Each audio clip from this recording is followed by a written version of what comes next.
I really appreciate, I didn't expect to see so many beautiful faces, but this just warms my heart. Thank you so much for coming. And it's really because of you, patrons of the art, keepers of the culture. You guys are the reason I'm here, really. Without you, I couldn't exist. We need your support from institutions as well as artists to make sure that we preserve all of our cultural history and legacies. Like Barbara said, I'm from Birmingham, Alabama. Yeah. And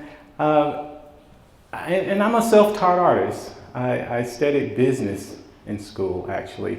Anybody heard of Berea College? Yes. Y'all heard of Berea? Okay. Berea was one of the first schools to enroll freed slaves back in the mid-1800s. And today, it's still one of the top schools in the country. And throughout its history, no student at Berea has ever paid tuition. It's one of the few schools that once you get in, there's no cost at all. I was very fortunate coming from a low-income family. I probably would not have gone to college otherwise. As a matter of fact, at that time, selective service was in play for the Vietnam War. So I think I dodged a bullet, literally. But just a little bit more about myself. Like Barbara said, I grew up in a creative household. My mom, still a seamstress, fashion designer. My dad, who's passed on, he was a contractor. He built homes and office buildings. And so I spent a lot of my summers on construction sites and sewing. So, you know, it kind of naturally led to being creative, doing artwork. But fast forward about 30 years, and that's when I really started. I managed hotels and restaurants, actually, for most of my career. And then I realized that that wasn't my calling. So I left the hotel business, opened a gallery, and the rest is history. Shortly thereafter, Disney called. I did 2 designs for Epcot back in the mid-90s. And that kind of put me on the map. As a matter of fact, I have a current exhibit at Epcot, the history of jazz. Did any of you see the movie Soul? The animated movie, Pixar? Great movie. Yeah. Well, they're using my art to illustrate that movie from different cities. They picked Dizzy Gillespie, oh my God, I'm drawing a blank. Duke Ellington, Wynton Marsalis, about 5 different images. So you can see the exhibit at Epcot right now. It's going to be there through the end of the year. And if you go to Anaheim, you'll see it there as well. I'm going to keep this talk kind of informal. So I want you to raise your hand if you have a question or anything, if I missed something, or if you want me to elaborate on something. Just feel free to jump right in and all right, we already got a taker. Give me the question, come on. Well, I just wanted to know approximately how many students were at your college? Oh, Berea College, very small enrollment, about 1,500 students. And they purposely kept the demographics even. Blacks, white, and international students, a third of each. And that was purposely done. Yeah, 1,500 students, very small. So, has anyone heard of the artist Arthur Rayford? Let's see the hands. Not too many. Okay, so I guess I gotta talk about Rayford. Mr. Rayford was a native of DeLand. He actually did artwork for the DeLand Fall Festival back in the 90s. This is Mr. Rayford's work. And the reason I point this out is because he was my mentor. When I first opened my gallery, I met Mr. Rayford. At that time, his paintings, this was in the early 90s, his paintings were selling for about $10,000 a piece. He was one of the few black artists to win an award at the Winter Park Art Festival, which is very, very notable. But this is his work. I think that's the scene in DeLand. If anybody's familiar, I heard some people are familiar with the corner store. That's the poster that he did for the Fall Festival in '97. Another reason I bring this up is because he really influenced my work. The color, the style, really sunk in. And Dirty Dancing is the title of that. That's one of Mr. Rayford's pieces. We're still with Mr. Rayford here. But the color, you can see how dynamic those colors are. Now, Rayford was one of the few artists that did pointillism. And if you're not familiar with it, it's instead of using brush strokes, it's a tiny dot. You load the brush, dot 3 times, load the brush, dot 3 times. I tried it, it's impossible. I mean, it's to do a large canvas that way is just, so I resorted to using mixed media, paper, fabric, tissue, just about anything I could glue to the canvas really is really what I like to do. Another one of Rayford's pieces.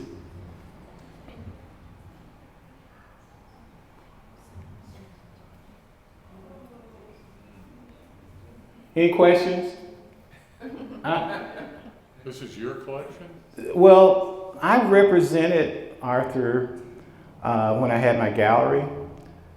When I first met him, he had nothing to do with reproductions. He just wanted to sell $20,000 paintings.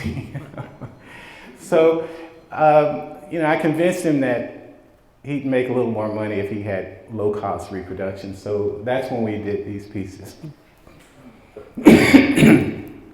We did reproductions of all of his works, really.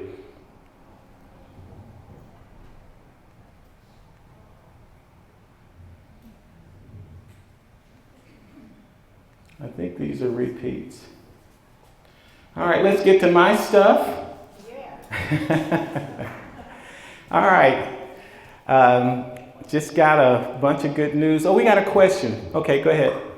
Before you move off of Arthur, just thought I'd point out, I don't know if people know that the memorial service for Arthur was held right here. Oh, yeah, it was. It was held here at the museum, for sure. It was great.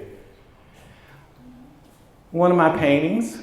And actually, that piece is a mural that's out at Disney Springs right now. We installed it this week. It's brand new. You're one of the first. Thank you. You're one of the first. You're a few of the first people to ever see this. That's my painting of Gregory Porter, Grammy Award winner. Oh, okay. Well, oh, okay. Gotta take a bow. Right. Looks good, right? Okay, now from here on out, this is all my work. They're not in any particular order. Actually, they're in alphabetical order, not in chronological order. So you're going to see some old stuff, some new stuff, and this is one of my older pieces. It's called Road to the Market. I use acrylic. Like I said, I use acrylic and mixed media, which would include anything under the sun that I can glue to a canvas, and that includes electronic parts. Of course, my mom being a seamstress, fabric is, I use a lot of fabric. It's particularly now African textiles. That's acrylic and tissue paper and handmade paper. This paper on the basket here is actually handmade. You can't really see it that well, but it has leaves embedded in the paper. That piece is 40 by 60. It's a pretty big piece. All my works are available as reproductions as well, so don't get hung up on, unless you just collect originals, which some people do. But, but nowadays you can print on anything. I mean, you can get it on a bedspread, a shower curtain, a pillow, not to mention t-shirts and all that other stuff. But now they're putting it on leggings and socks and dresses and tops. So this, if you want to wear your art, it's easier now than ever before. All right, Tupac. I got a cease and desist on that piece. They didn't like it. Well, no, they didn't like the fact that I was selling the piece is what it was. You walk a thin line when you do paintings of celebrities. Sometimes they'll like it, sometimes they don't. You know, sometimes they're okay with it, and sometimes they want to sue you. I have a question here. Yes. So I just want to know, how old were you when you started doing your art? Because you did all these other things before, and you said, and 30 years later I decided to. So I wondered if you were still, were you dabbling before, and then you met Rayford, and then you... Yes, I was dabbling. I was doing watercolors, basic drawings, just experimenting. I had no plan to sell the pieces or even show them. I still haven't showed those early works. They're in a box somewhere. But I just grew up drawing and painting. You know, I mean, growing up in the 50s and 60s, everybody remembers paint by numbers. That was a thing. So that kind of inspired me a little bit. You know, oh, that's easy. I can do that. So yeah, I was a closet artist, but what really motivated me was collecting art. Really inspired me to produce. I lived in Miami for a few years, and I had the opportunity to collect Picasso, Dali, Chagall, and a few other European names that you probably never heard of. I had my eye on some Beardens for a long time and Ernie Barnes, but they were too expensive. I couldn't get them. Of course, I think I have every Winter Park Art Festival poster from the last 20 years. That's just how much I collect. Just not to mention African artifacts. When I had the gallery, developed relationships with guys from Africa that were importing artifacts. So I amassed quite a few masks and sculptures. As you'll see, I use a lot of those images, a lot of those sculptures in my paintings. That's a bone carving from Africa. That's one of my early abstract pieces. I'm all over the place, really. And that's why I call this the spice of life. What's that saying? Variety is the spice of life. Okay? So, on top of that, I get bored real quick. I get fed up with something and I need to move on to something else. So, at any given time, I'm probably working on about 10 different paintings. You know, I'll get inspired to work on one, lose it, work on another one. So, you know, I want to constantly, being prolific is one of my goals. I want to create probably about 200 originals a year is my goal. So I do a lot of abstract paintings that don't take a lot of time. I use graffiti techniques, which don't take a lot of time. And with the graffiti techniques, I can probably create about 5 or 10 paintings in a day using hand-cut stencils and spray paint. Yes? Where do you do most of your painting? All of it's in my home. I used to have a studio gallery, but galleries aren't very successful. it's a tough market, especially in the South. In this service economy, only the 1%ers are in the market, so it's a tough sell. Yes. I'm still impressed because you said all the different products that you use and like the paper. When you say you have a print made of that, don't you feel like the texture is lost? I mean, I would love to see your originals. Actually, with the technology today, that's not an issue. Really? It's not an issue at all. Oh. The high-res scans, you can scan an image at such high resolution, you can see all the imperfections that you can't even see with the naked eye, And then there's Photoshop. We can always make it better, There's always digital, technology that can make any image look better. I don't know, I guess I want to pursue that a little bit. Does that make you feel good or bad in a way? Well, it's good. It's good if you're trying to earn a living at art. The point is to sell the stuff, right? So I could sell one original, or I could sell 1,000 reproductions. Oh, okay. Or I can do both. Sell originals, sell 1,000 reproductions. This is one of my abstract pieces, the pieces I was talking about that I use graffiti techniques. That's mostly spray paint on that piece. And I cut the stencils by hand. They're hand cut. Yes? What type of photography do you use for copying for photographing your images? Well, it's a scan. If you've got a $50,000 Hasselblad, you can do it. Or you have a flatbed scanner, you lay it down, you scan it. Larger pieces, how do you do that? That's a secret. If you were an artist, I'll tell you later. Okay, just kidding. Actually, Photoshop.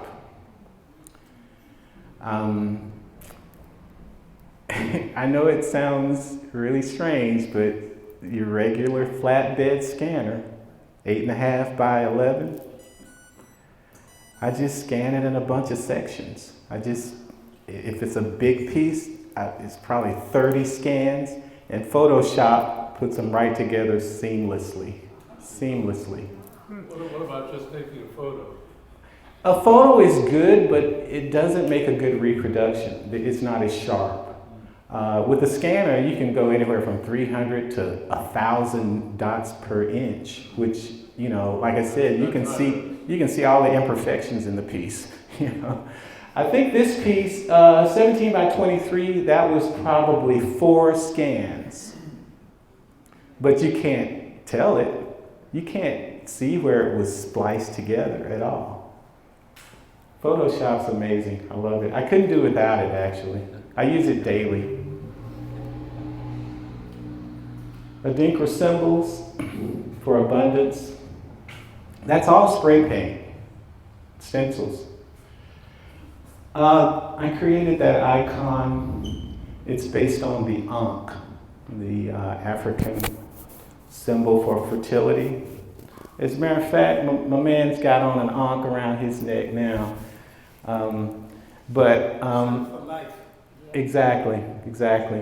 Technically, it represents a female uterus in a lot of ways. But in Africa, it represents fertility. In Ghana, pregnant women wear the wooden sculpture in a sash around their waist, and it's supposed to help them have a healthy baby. So there's a lot of folklore, a lot of spirituality in that piece. I changed the icon. If you notice, the aunt has arms that are curved. She's ready to embrace you. And her feet are rooted in the heart, rooted in love. And she's called Compassionate Woman. She's a reoccurring theme in a lot of my African works. You'll see that symbol just about everywhere. This was a commission that That's half of the painting, and each canvas is 5 feet long. That's the other half.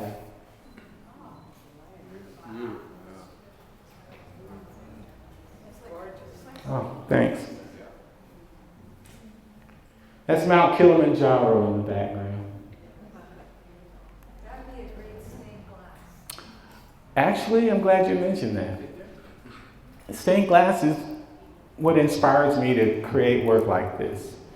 The heavy black line, the cube, break up. I'll spray paint on this piece. Now we got a mixed media. There's paper. I collect stamps. I've been a stamp collector all my life. So what you're going to find is my hobbies end up on art as well. So a lot of times I'll put a stamp, particularly African stamps, somewhere on the piece. You probably can't see that, but yeah, that's really fuzzy. But that's fabric right there. Paper from a newspaper from Paris. We've got a black invention. There's a fragment of a black invention there. And there's Compassionate Woman. Last question. Yes, When you do mixed media, what's the surface, board or canvas? anything. Most Canvas, wood, I mean, it doesn't matter. I mean, I'm straying away from works on paper, actually. Yeah.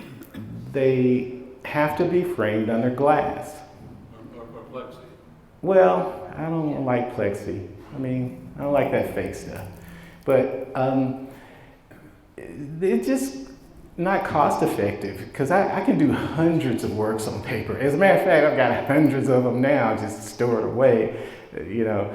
And I pull them out every now and then when I'm doing a show and I need extra pieces, but frames are expensive, man. There's no way I can frame everything I do anyway. There's just no way. That's a companion piece.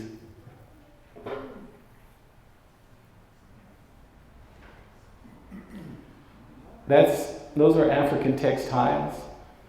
That's a recent piece.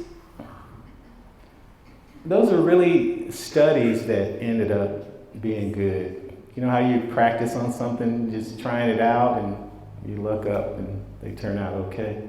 Yeah. Well, I studied a lot of composition, and I just can't quite get them right up in the sky. Inspired you to put that. What is the symbolism? Look, I'm about breaking the rules. When you get to know me, I'm a nonconformist, totally. If they say go up, I'm going down, okay? So, I mean, people ask me, saying, why don't they have faces? Because that's the way I want it. I like the rest of it so much, and not that that's very fascinating to have it there, and yet it distracts me from what is so beautiful. Well, how about the jagged edges? Come on, it's not perfectly round here. But all of this is fabric. All of this, even these dark mountains are fabric. You can't see it from here, but it's purple. Actually, the fabric is purple, and it's embossed with flowers. So when you see the original and you look at it at a certain angle, you actually see all of that. Here's another one.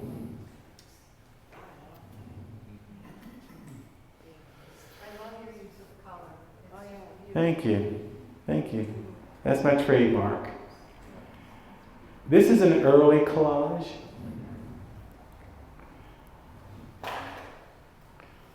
African stamp, drawing. Yes. Where have you traveled in Africa? I have not been to Africa yet. It's at the top of my list, actually.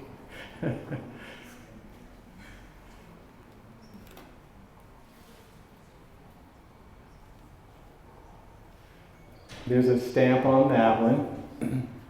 Drawing, paper, all spray paint, hand cut stencils.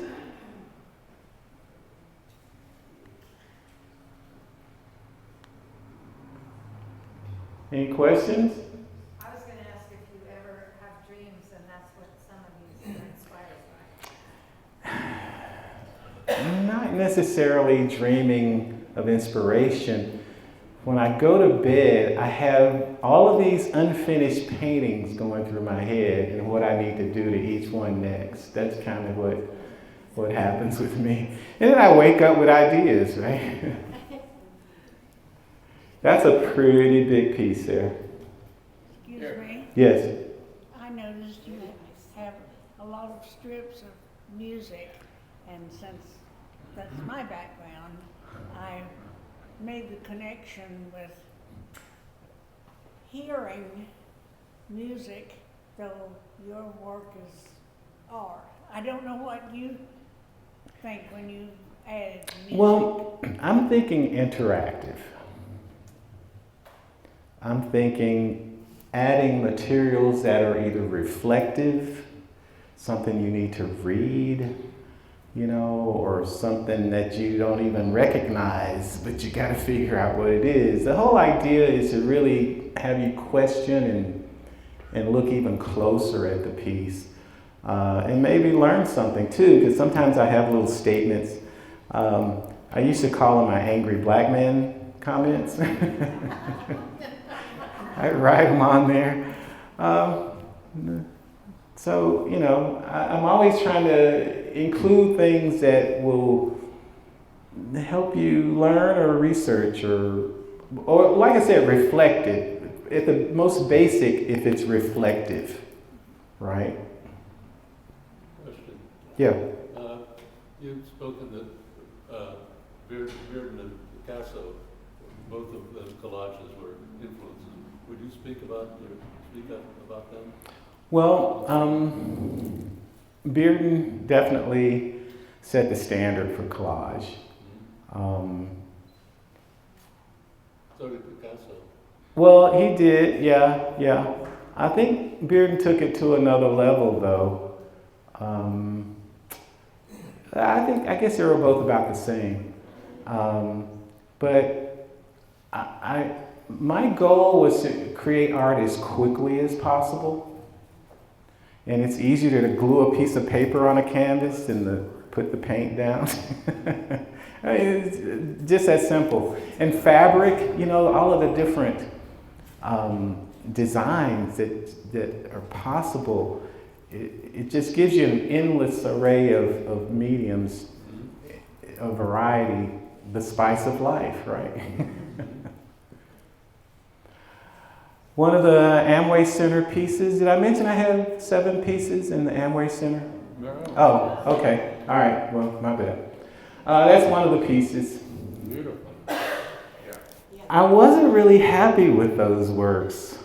When they came to me, it was kind of a last minute thing, and they were rushing me to get them out really, really quick. So those were like quickies. I mean, really, real quickies. Here's another one. Y'all familiar with the Chitlin Circuit? No? Yes? No? Okay, we got Chitlin Circuit, folks. Do y'all know what chitlins are?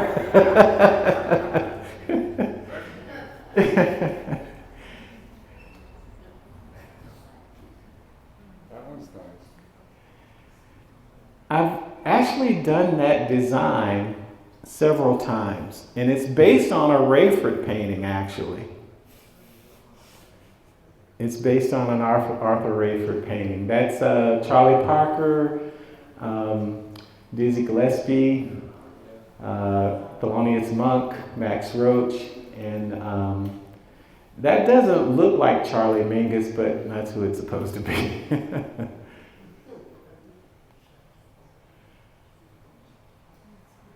Triptych. Yeah. Those are all the historical buildings in Orlando. Did you know another local artist, Anthony Armstrong? Yes, I knew Anthony. Yeah. Oh, yeah. Unfortunately, he passed away not long ago. Yeah, I wasn't really happy with those, and I don't mind telling you. And of course, they put the stuff on a bus. The triptych ended up on a bus. It was pretty cool. Did the bus go through the scanner too? All right, I'm gonna keep my eye on you. No, they use the wrap. You know how they wrap vehicles. They print it on a film and then stick it to the bus. Yes. How large is your scanner? Oh, just a regular flat, just like everybody else's scanner. But you got to be proficient at Photoshop. It doesn't work if you can't splice it together without, seamlessly. And it took me a while to figure it out, really.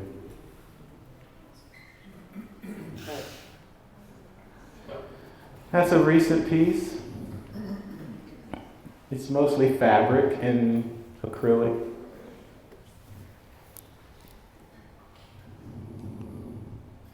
I have that mask. That mask is in my collection. And that's all spray paint. That's a hand cut. Well, actually, each color is a separate stencil. If you're familiar with silk screening, you have a screen for each color.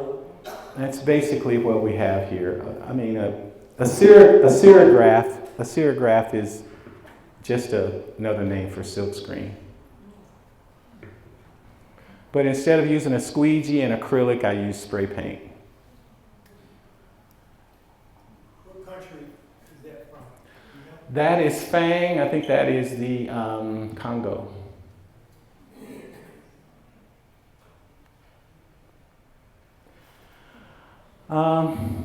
For a long time, I kept fish, several aquariums. Those are my fish. Those are African cichlids, by the way. Yeah. Did make a trip to Paris. And that piece is actually covered with garbage that I found on the streets of Paris. And then again, my stamp collecting. The original actually have stamps from Paris across the top.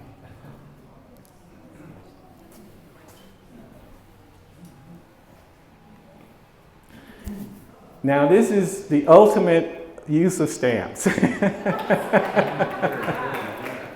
That's the ultimate use. I've got all these used stamps. Don't know what to do. They're all over the place. They're on the floor, they're everywhere. So a friend of mine suggested, well, why don't you glue them down and paint portraits? I didn't like the idea, believe me. At first, I didn't like it. But after I sold a few, I mean, and then people wanted them bigger. I had actually commissioned some that were huge. So you never know what's going to work. Just try it. You never know. Are you painting over stamps with that one? That is a silhouette painted over the stamps, yes. Yeah, and then there's an actual mint condition stamp of Mr. Wilson mounted on the stamp. So you get the added value of a mint condition stamp as well. That's funny? What? Okay, go ahead. May I ask how you applied the black paint in this one? With a brush. It's painted by hand.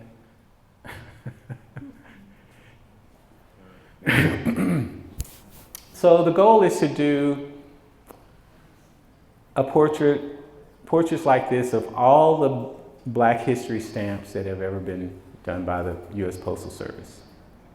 So I think I've done maybe 15 so far, and there's about 40 or 50 left, maybe even more than that.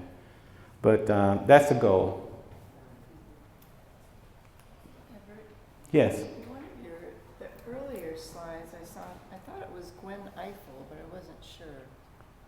her stamp in one of your earlier slides?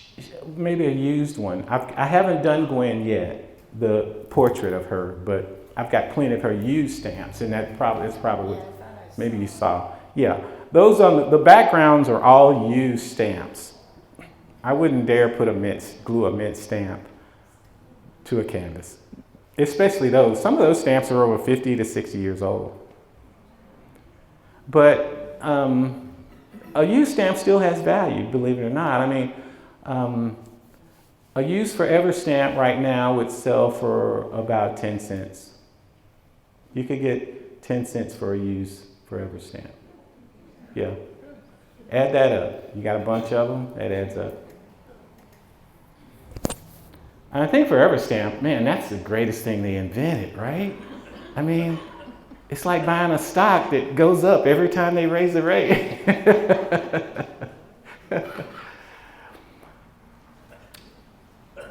previous one is a light treatment, but it's asymmetry, and you have angles, and you have curves. Yeah, It creates interest. it's all spray paint, Yeah, it creates all of interest. it. And of course, the Cubism is inspired by Picasso. That's kind of where I'm coming from there. All spray paint, hand cut stencils. What is the surface of these? Well, these pieces were experiments that, like I said, just happened to come out great. Actually, it's on recycled wallpaper, those pieces. Really? Yeah. You know the wallpaper samples that they put in books that the designers have on the shelf? Well, they throw those away every year. And I dumpster dive. And I glue them to a canvas. Actually, some of the books have plain wallpaper designs without designs on them, without a whole lot of stuff on them. So I use it as a substrate to paint on, and that's what I did those on. And I didn't expect them to be any good, but they came out pretty good. Yeah, it really does. So this particular piece was actually used by Disney in '97 for one of their Black History events at Epcot. And that's a hand-cut stencil. Mixed media, paper, spray paint, stencils. There we go, there's Billy.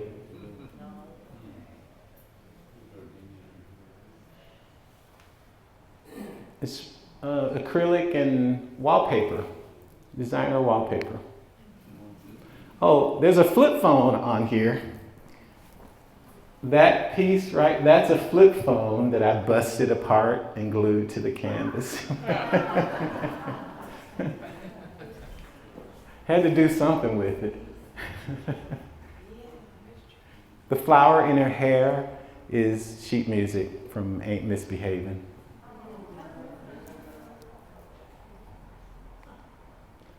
Local musicians, if you've been to Disney, you've seen Don Black on the right. If you've been to the Blue Bamboo Center for the Arts in Winter Park, no? These guys perform there all the time.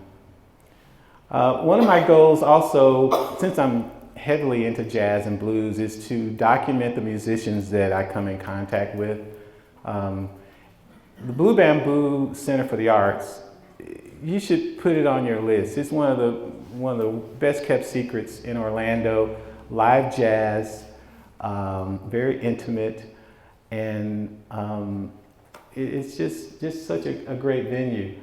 But I'm also the artist in residence there, so I do have a special interest. So when you go there and you look at the walls, it's all my stuff. Okay. Repeat the name?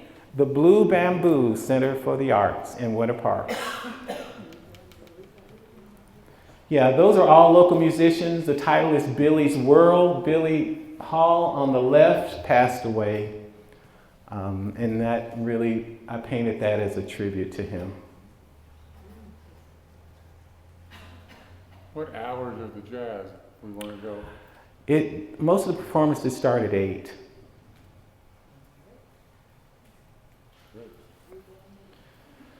Timuqua Arts, you guys familiar with Timuqua? Well, the Arts Foundation. That's also in Orlando. It's a performing arts center, live jazz, poetry, theater. I was artist in resident there last June, but they use that piece of mine for their festival in April.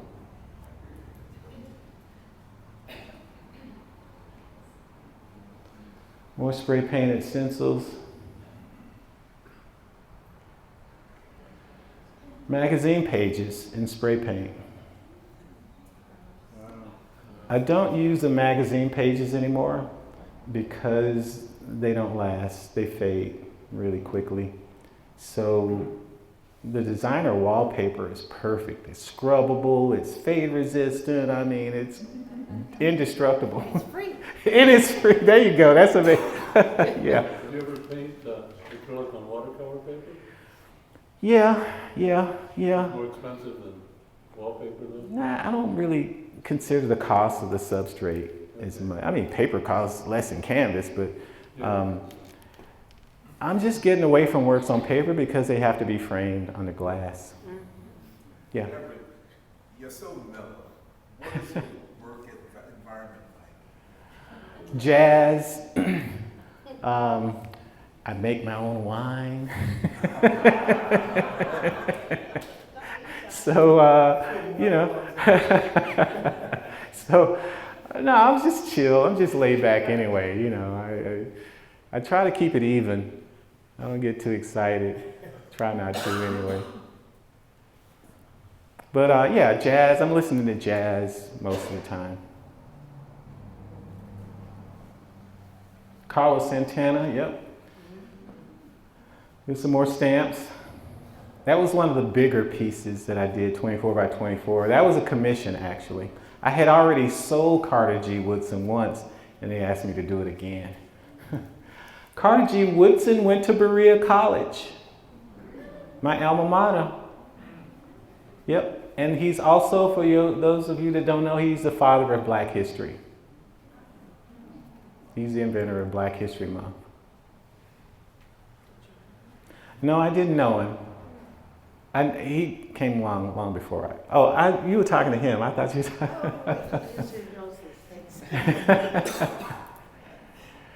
That's a recent piece. That's my mask, top right. And of course, my hobbies in there, wine. I like chess. So my art is really a reflection of me. It's a reflection of my life. I painted portraits of all of my family members. So I never run out of stuff to paint, that's for sure. There's an African stamp on there, on the bottom. That was Checkmate, wasn't it? That was Checkmate, yeah. Well, that's the title. It certainly is. Yeah, it's Checkmate. Looking at the board. It's early Czech, too. That's a poster, a famous poster fist. Well, the fist is representative of the struggle. That's what we look. That's the way we see it. And unity. And unity and Black power, power to the people. That's what that's about. Actually, I did a whole series of designs I call hand jive. So I've got all of the hand gestures. I mean, even that one. So, I'm pushing the limits here.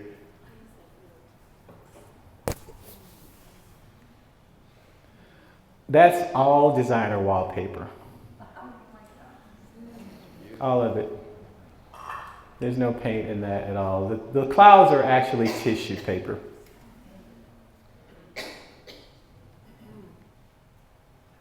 Designer wallpaper. You cut those with scissors or X-Acto blades or Scissors, X-Acto, yeah. rulers? Uh, Why not? well, I do use a ruler, yeah, I do. But for the most part, I'm pretty good at cutting and judging. I mean, I impress myself sometimes. I you know, damn, that's good.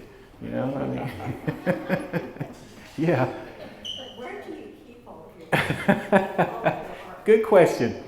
I've got probably about 10 locations all over town that house my work. Community centers, beauty salons, doctor's offices. Well, the Blue Bamboo's got probably 30 pieces there. Probably got 30 or 40 pieces at a senior citizens center. All over the place, really. I mean, wherever people will let me hang it, it's better to hang there than in my house or in storage or whatever. So, I mean, art is meant to be shared.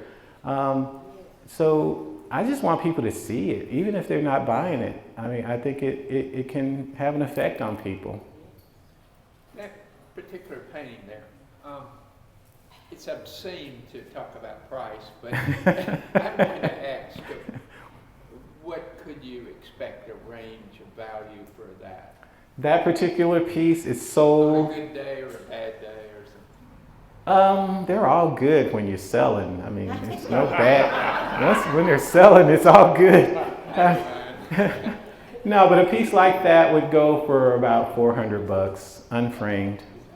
Yeah, it's a small piece. You see the size. An original? That's an original. No, my goal is really to make it accessible. Is it available? I like that painting. I think it's gone. I have to look. I don't keep up with it, you know. Really, I go into people's homes and I see stuff that I painted. I forgot I painted it. I'm serious. I did. Whoa, I painted that. Thank you. So, I mean, I don't dwell on what I'm doing. I'm like I said, I'm trying to create about 200 works a year.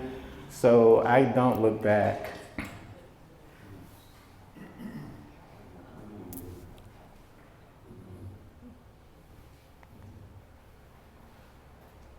And I run out of titles too. I mean, when you're doing that many paintings, it's hard to come up with a title for the piece. So I'll number them, alphabetize them, you know. There's one name and A through Z.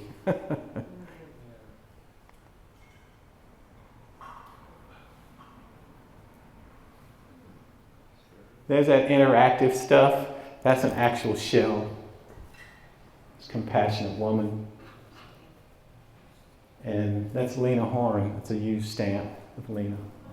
You broke another rule in composition. You split it up there almost in the middle. Rules are made to be broken. Come on. Yeah, I like it. Come on. Oh, wow. That's a button from a telephone.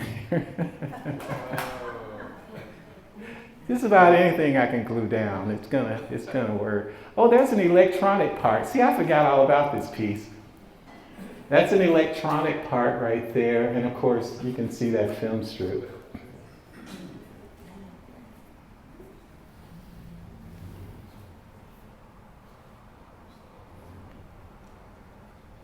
That's one of my favorite masks.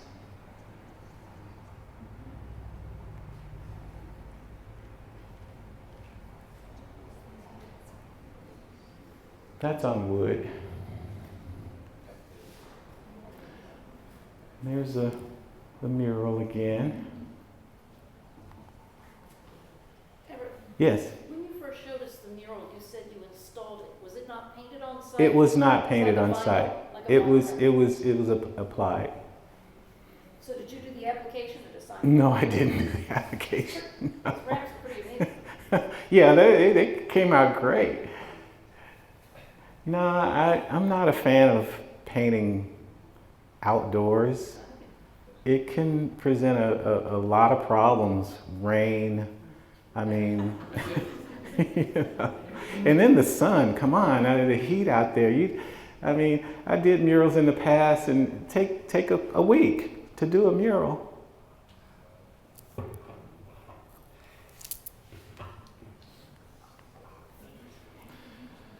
Doing increasingly more abstract pieces to make sure I fill my quota of my production quota. And then the abstract paintings are a lot more affordable. I price those specifically low.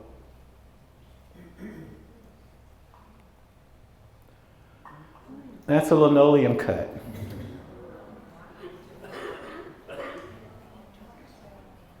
Y'all familiar with linoleum cuts? Okay. You familiar with engravings? Well, a linoleum cut is basically an engraving that was carved into a block of linoleum. So you carve it out, ink the plate, put the paper on it, press it down, and you get that.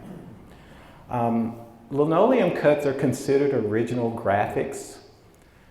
Technically, any reproduction that's made by hand is considered an original graphic because they don't all come out the same. Like a machine print, each one is identical. But when you're using a plate and you're rolling ink, the pressure you use, all of that can vary. And then you can change the colors. I think when I was doing this run of 50 prints, I changed the colors as I moved forward. So some of them are red, some of them are green, some of them are blue. So, and they are considered original works because of the handmade process. That one is, it's a small work. It's probably 11 by 14. And that's on watercolor paper. Here's Ella. Yeah.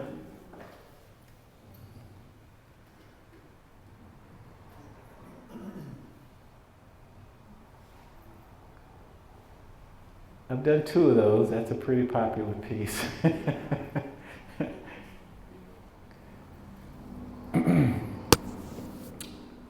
Hubble Space Telescope photos.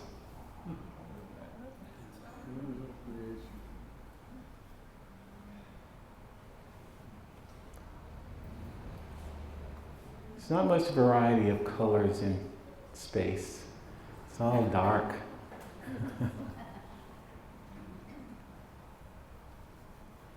Poster from an art show, FAMU, late last year.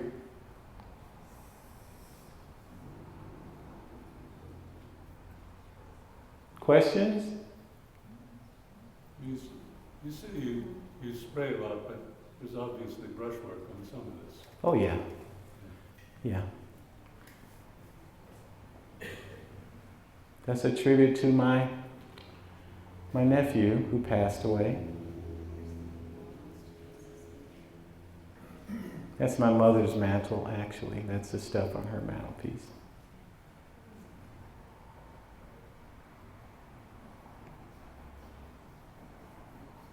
Those were just studies. That was a study. Wasn't meant to be sold or shown at all, but came out okay.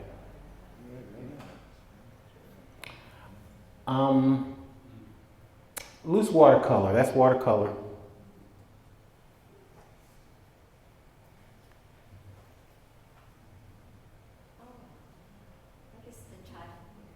Forbidden fruit. She's got the apple in her hand. See it?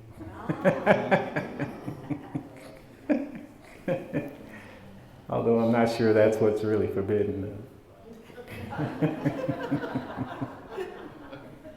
like the shapes in that. It's really loose. Thank you.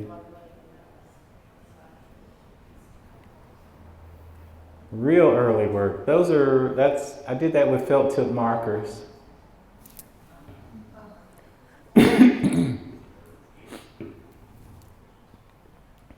Felt tip markers, 95, there's a date on it.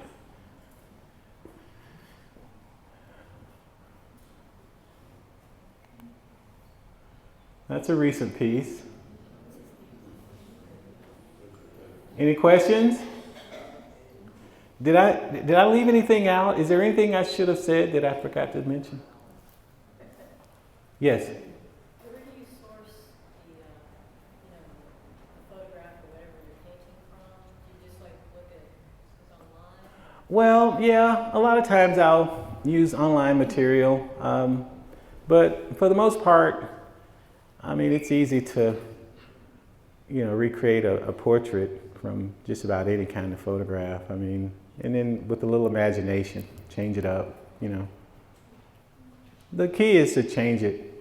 When we were doing the Disney piece of a Gregory Porter, there was some concern about his celebrity and his likeness using it. But, after a little research, we found that fine art is not a part of that. If you do a painting and it's considered fine art, it's not like taking a photograph or taking somebody's photograph and selling that same photo. That's basically what Shepard Fairey, no, he actually painted it. Remember that Shepard Fairey did the Obama portrait? He got in big trouble for that. I mean, he made so much money off of that, he didn't mind paying him a few $1 million just to get him off his back, and he still made money off of it. So it's just a thin line. Like I said, I got cease and desist from Tupac's estate, Prince's estate, Miles Davis's estate. I love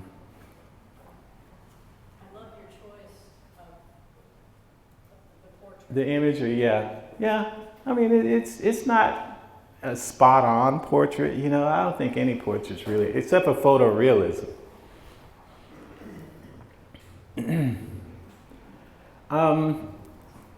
This piece, what year was that?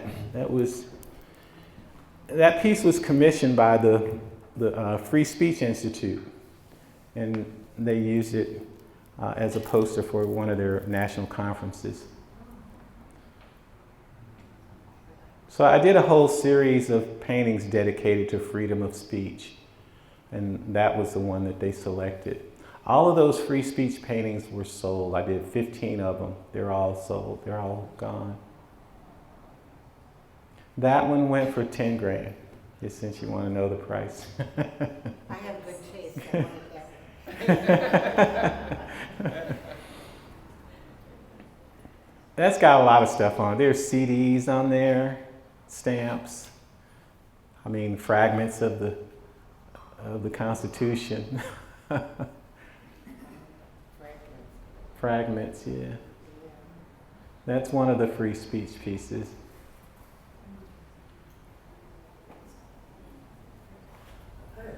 Yes. How do you determine the price of the painting? Material, canvas, what? Well, you'd be surprised how many people ask that question, especially people that want to know whether it's worth that price, right? That's generally when people ask how much time it took you or to take, they're just trying to figure out whether it's worth that amount. But I've been a painter for 30 years, professionally. My prices didn't always start out high. I mean, in my mind, they're not very high right now, but you have to develop a track record. Knowledgeable collectors know how to do the research and find out what your paintings have sold for in the past. So you can't fool them, So you have to have a system of, say, when I first started out, a 24 by 36 painting would sell for $1,000. No, wait a minute, no, $500, okay? So once you sell a painting for $500 that size, you can't sell it for less, right? I mean, you want to keep that number consistent so your collectors don't feel like they overpaid or something like that. So, but once you gain notoriety, sell more paintings, that price goes up. The customer is willing to pay more for that same painting.